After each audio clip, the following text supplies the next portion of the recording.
Welcome to Apoorva's Nalabagam. இன்றைக்கி நம்ம குழந்தைங்க லஞ்ச் பாக்ஸ் கொடுக்கறதுக்கு நல்ல ஒரு ஈஸியான அதே சமயத்தில் ஒரு ஹெல்த்தியான காலிஃப்ளவர் முட்டை ரைஸ் தான் எப்படி பண்ணுறதுன்னு பார்க்க போகிறோம். ரொம்ப சிம்பிளாக, டேஸ்ட் ரொம்பவே அருமையாக இருக்கும். செய்து கொடுத்தீங்கன்னா லஞ்ச் பாக்ஸ் காலியாக தான் வரும். வாங்க இப்போ எப்படி பண்ணலான்னு பார்க்கலாம். அதுக்கு நான் பார்த்தீங்கன்னா 3/4 கப் அளவுக்கு பாஸ்மதி அரிசி எடுத்து உப்பு போட்டு இந்த மாதிரி நல்லா உதிராக வேக வச்சு ஆற வச்சு எடுத்து வச்சுருக்கேன். நீங்கள் நார்மல் ரைஸில் கூட பண்ணலாம், நம்ம சாப்பாட்டுக்கு யூஸ் பண்ணுற அரிசி உங்களுக்கு எது தேவையோ எடுத்துக்கோங்க. நான் பாஸ்மதி அரிசி எடுத்திருக்கேன். இப்போ ரைஸ் பண்ணுறதுக்காக அடுப்பில் ஒரு கல்கத்தா கடாய் போட்டிருக்கேன். இப்போ இந்த கடாய் கூட பார்த்தீங்கன்னா நம்மக்கிட்ட இண்டாலியமில் சப்பாத்தி உருட்டுற மனை, மிளகு சீரகம் இடிக்கிற இடி உரல், அது கூடவே பார்த்தீங்கன்னா இண்டாலியமில் தோசைக்கல் புடி உள்ளது புடி இல்லாதது ரெண்டுமே நம்மக்கிட்ட சேலுக்கு அவைலபிளாக இருக்குது. இது எல்லாமே உங்களுக்கு வேணும்னு நினச்சிங்கன்னா ஸ்க்ரீனில் நான் கொடுக்குற நம்பருக்கு வாட்ஸ்அப் பண்ணுங்கள். டீட்டெயில்ஸ் சென்ட் பண்ணுறேன். வேணுன்றவங்க ஆர்டர் பண்ணிவிட்டு வாங்கிக்கலாம். இப்போ கடாயில் ஒரு 2 டேபிள் ஸ்பூன் அளவுக்கு எண்ணெய் சேர்த்துக்கோங்க.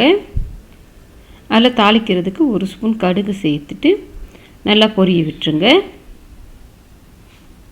இப்போ கடுகு பொரிஞ்ச பிறகு நான் ஒரு 5-6 பல் பூண்டு இருக்கும், இந்த மாதிரி 1-2 தட்டி எடுத்து வச்சுருக்கேன். அதை சேர்த்துட்டு அது கூடவே காரத்துக்கு 2 பச்சை மிளகா பொடியை கட் பண்ணியிருக்கேன். இந்த பூண்டு பச்சை மிளகா ரெண்டுத்தையும் நல்லா அந்த எண்ணெயில் ஃப்ரை பண்ணி விட்டுக்கோங்க. இப்போ பூண்டு பச்சை மிளகா நல்லா ஃப்ரை ஆன பிறகு மீடியம் சைஸில் ஒரு பெரிய வெங்காயம் நீல வாக்கில் கட் பண்ணியிருக்கேன். அதை சேர்த்துட்டு அது கூடவே ஒரு கொத்து கருவேப்பிலையும் சேர்த்துட்டு இந்த வெங்காயத்தை கண்ணாடி பதத்துக்கு வதக்கி விட்டுக்கோங்க. இப்போ வெங்காயம் கண்ணாடி பதத்துக்கு நல்லா வதங்கி வந்த பிறகு நான் 1 கப் அளவுக்கு காலிஃப்ளவர் பார்த்திங்கன்னா நல்லா கொதிக்கிற தண்ணியில் உப்பு மஞ்சத்தூள் போட்டு நல்லா பிளான்ச் பண்ணி எடுத்து வச்சுருக்கேன். அதை சேர்த்துட்டு நம்ம ஏற்கனவே சாதத்துக்கு உப்பு சேர்த்துட்டோம். இந்த காய்கறிக்கு மட்டும் தேவையான அளவுக்கு உப்பு சேர்த்துட்டு அப்படியே ஒரு 2 நிமிஷத்துக்கு அந்த எண்ணெயிலேயே இந்த காலிஃப்ளவரை வதக்கி விடுங்க. காலிஃப்ளவர் வதக்கி விட்டுட்டு இது வேகிறதுக்கு பார்த்தா மிக சுடுதண்ணியில் போட்டிருக்கும். நம்ம தண்ணியெல்லாம் ஊற்றி வேக வைக்காமல் மூடி வச்சுட்டு ஒரு 7 நிமிஷத்துக்கு இடையே 2 மினிட் டைம் எடுத்து கலந்து விடுங்க. அதிலே வெந்து வந்துடும். இப்போ பார்த்தா 2-3 டைம் எடுத்து கலந்து விட்டுருந்தேன். உங்களுக்கு பார்க்கும்போது தெரியும் நிறம் நல்லா மாறிட்டு வெந்து வந்துருச்சு பாருங்கள். இந்த அளவுக்கு வெந்து வந்துச்சுன்னா கரெக்டாக இருக்கும். இப்போ இதுக்கு தேவையான மசாலா சேர்த்துக்கலாம். நம்ம ஏற்கனவே 2 பச்சை மிளகாய் சேர்த்துருக்கோம். இது காஷ்மீரி மிளகாத்தூள், கலருக்காக தான், காரம் அவ்வளோவா இருக்காது. உங்கள்கிட்ட இல்லைன்னா 1/2 ஸ்பூன் அளவுக்கு சேர்த்துவோங்க நார்மல் மிளகாத்தூள். அது கூடவே 1 ஸ்பூன் மல்லித்தூள், 1/4 ஸ்பூன் கரம் மசாலா, 1/4 ஸ்பூன் சீரகத்தூள் சேர்த்துட்டு இந்த மசாலாவோட பச்சை வாசனை போக அடுப்பை சிம்மில் வச்சுட்டு நல்லா கலந்து விட்டுருங்க. இப்போ இந்த மசாலாவோட பச்சை வாசனை எல்லாமே நல்லா போயிட்டு வந்துடுச்சு. இப்போ இந்த மசாலாவோட பச்சை வாசனை போய் நல்லா வதங்கி வந்த பிறகு இதில் கொஞ்சமாக நடுவில் அப்படியே கேப் விட்டு எடுத்து வச்சுக்கோங்க.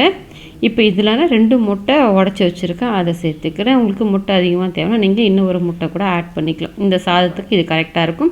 இப்படி லைட்டாக கலந்து விட்டுட்டு மறுபடியும் ஒரு மூடி வச்சுருங்க. ரொம்ப பொடியாக முட்டையை வேக விடாமல் கொஞ்சம் நேரம் மூடி வச்சுருந்தோம்னா கொஞ்சம் நல்லா வெந்து வரும். ஒரு 2-3 நிமிஷத்துக்கு அப்படியே வச்சுருங்க. இப்போ நான் ஒரு 2 நிமிஷமாக மூடி வச்சுருந்தேன். ரொம்ப முட்டை வேகலை, லைட்டாக வெந்துருக்குது.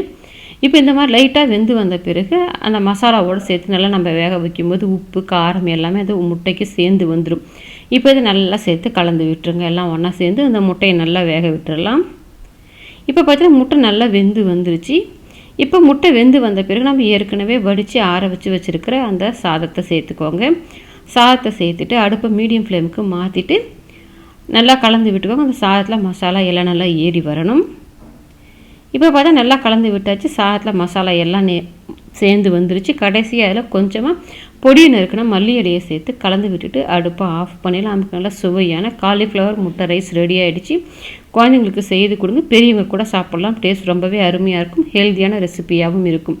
நீங்களும் ட்ரை பண்ணி பாருங்கள். ட்ரை பண்ணி பார்த்துட்டு எப்படி வந்ததுன்றதை கமெண்ட் செக்ஷனில் சொல்லுங்கள். லைக் பண்ணுங்கள், ஷேர் பண்ணுங்கள். அபூர்வாஸ் நலபாகத்துக்கு சப்ஸ்கிரைப் பண்ணுங்கள். கூடவே பெல் பட்டனை கிளிக் பண்ணுங்கள். அப்போ தான் போஸ்ட்லாம் உங்களுக்கு உடனடியாக கிடைக்கும்.